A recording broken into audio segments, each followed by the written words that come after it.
आम्ही बार्शी तहसील कार्यालयासमोर बेमुदत धरणे आंदोलन ठेवण्यात आलेलं आहे। या आंदोलनाच्या स्वरूपात जोवर अनुष्काला न्याय मिळत नाही तोपर्यंत आम्ही तहसील कार्यालयासमोर उठत नाही। आम्ही हे आंदोलन माननीय मुख्यमंत्री आणि गृहमंत्री यांच्या विरोधात आम्ही करत आहे। जोवर अनुष्काला न्याय मिळत नाही तोपर्यंत आम्ही इथून उठणार नाही। आणि हे हत्याचे कांड म्हणजे हे अनुष्का एक हुशार आणि गुणी मुलगी होती।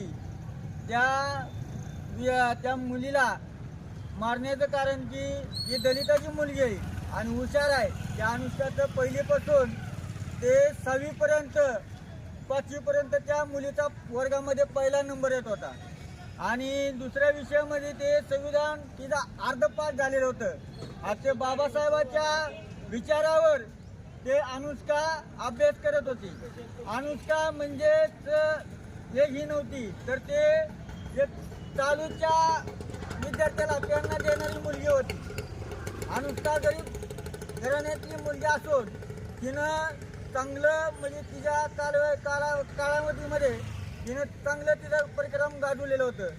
त्या शिक्षक लोकांना बघवलेलं नाही आणि त्यांनी तिला हत्या केली आणि तिला लटकवण्यात आलेलं। म्हणून आम्हाला एकच आमची शासनाकडे मागणी आहे की